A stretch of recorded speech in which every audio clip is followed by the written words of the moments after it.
Hello viewers, this is Nishaanth Krishnan of LBNN, the Low Budget News Network. We deliver the highest quality news for the lowest price. In today's news segment, we will be covering Indian Americans and their impact on American society. Why do Indians immigrate from India to the United States, and why are they so successful here in America?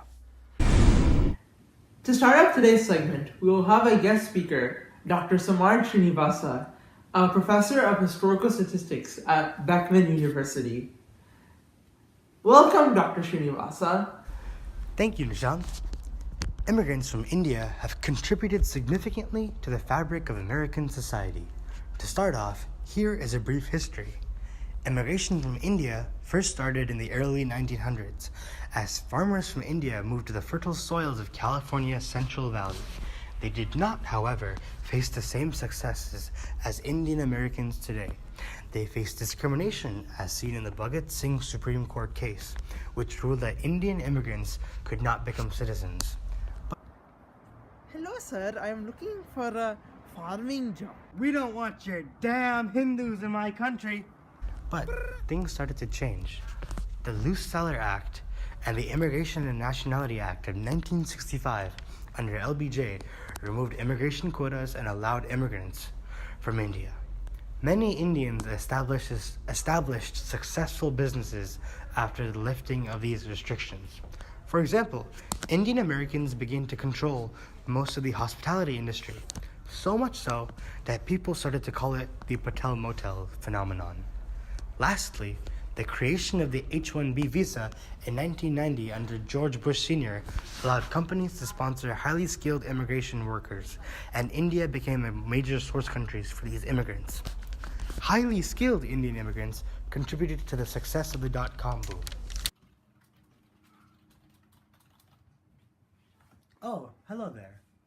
This is Sri Sasarbuddhi Shanti Kari Ramakrishna Bhagavan, and we provide America with modern tech solutions. Today, Indian Americans are known as a model minority. They have achieved tremendous success in many areas. For example, you may recognize some of these names, such as Aziz Ansari, a famous comedian who famously starred in Parks and Rec. Or you may know Sundar Pichai, the current CEO of Google. Or lastly, Kamala Harris, a senator from California and a current Democratic presidential candidate. In fact, Indian Americans have the highest household income and education levels of any ethnic group in the United States.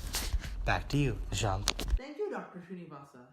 Next up, we have invited two members of the Indian American community to share their views on their experience in America and their view of American culture and Indian Americans' impact on American society. How hard was it assimilating here? And do you feel you were as connected to America as your homeland?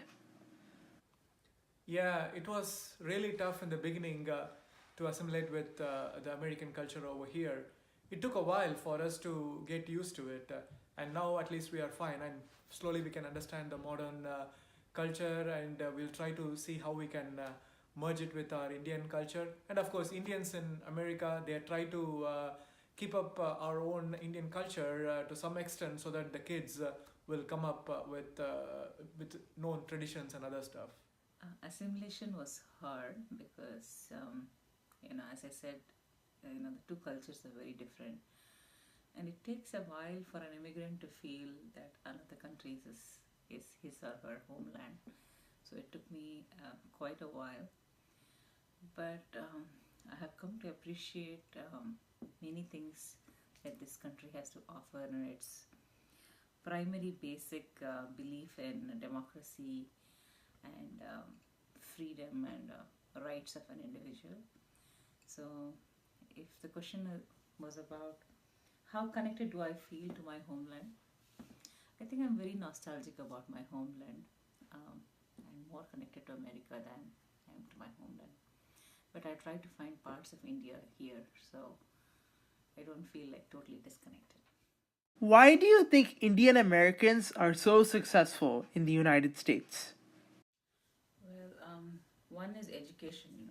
only for education probably could be the reason why Indian Americans are probably the richest people. And also, if you come from an environment where you're competing for resources, and you come to a country where there is plenty of opportunities, then I think it is like a perfect match for such people. So people who are very resourceful and enterprising, who are willing to travel halfway around the globe, they are more successful in lands which provides them such opportunities. So I feel a lot of hardworking people anywhere from the world have been successful in America because of that reason. Like again, as I told you, it's the American dream. Like, I know my friends who just came with $20 in their pockets, and they come here and they're CEOs and whatnot. So they had education, very strong work ethic. Probably that's the reason, I would say. There could be other reasons which may not be so positive, but yes, I think that's one of them. Also, Indian American community, I should say, are extremely highly competitive, and they don't like to fail, which is a big drawback, and which is a big pressure on the community, younger generation. So I think that is also one of the reasons why they feel they have to be overachievers and keep up that mantle of success. Yeah, I really think that Indian Americans are really successful in America, because the reason is they really work hard. That's their in their Indian blood, as well as they are young. Most of the Indian generations who are getting migrated to US are all like kind of more young blood, and they are more enthusiastic in and putting their most potential to do hard work here, and that's why they are definitely getting successful in our community over here in America.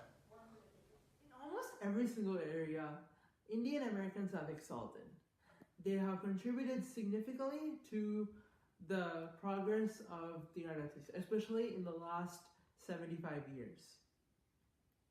To sum up, yes, Indian Americans have moved to the United States for primarily economic reasons, because the United States is a land of opportunity and allows significant career growth and the ability to move up in the social ladder, which is not as possible in India.